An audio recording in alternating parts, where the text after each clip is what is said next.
ប្អូនដែលគាត់អត់ទាន់ទទួលបានណាគាត់កុំអស់សង្ឃឹមអីគាត់ក្រសួងគឺចាត់ចែងឲ្យទាំងអស់គ្នាទេបាទ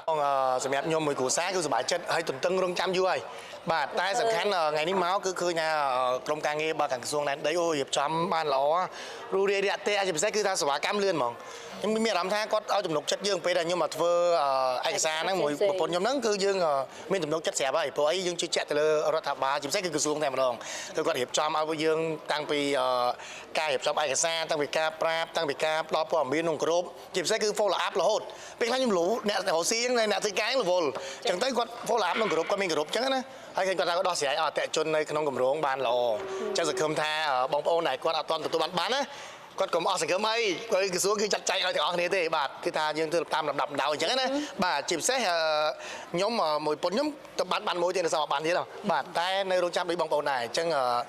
សង្ឃឹមថាវីដេអូនេះបងប្អូនបានឃើញគាត់សប្បាយចិត្តដែរព្រោះអីឃើញថាពិតជាទទួលបានពិតគាត់មែនហើយជាចុងក្រោយតំណាងឲ្យគ្រួសារក៏ដូចជាបងប្អូនដែលគាត់ទទួលបាននៅក្នុងគម្រោងដែលយើងបានទិញនេះគឺអរគុណទៅដល់បាទរដ្ឋាភិបាលជាពិសេសគឺក្រសួងបាទរៀបចំបាទដែនដីនគរពាណិជ្ជកម្មគឺថាគាត់ដុតដៃដុតជើងមែនទែនទាំងក្រុមការងារតាំងពីថ្នាក់ក្រោមរហូតដល់ថ្នាក់លើបាទជាពិសេសគឺថ្នាក់ដឹកនាំតែម្ដងអញ្ចឹងសូមជូនពរឲ្យគាត់ទាំងអស់គ្នាទទួលបាននៅពុទ្ធពរទាំង4ប្រការអាយុវណ្ណៈសុខៈពលៈហើយជាពិសេសគឺជោគជ័យគ្រប់ភារកិច្ចការងារទាំងអស់ហើយនឹងខិតខំបន្តបាទដុតដៃដុតជើងបាទជួយឲ្យប្រជាពលរដ្ឋទាំងអស់គ្នាទទួលបានទាំងអស់គ្នាផងដែរបាទអរគុណ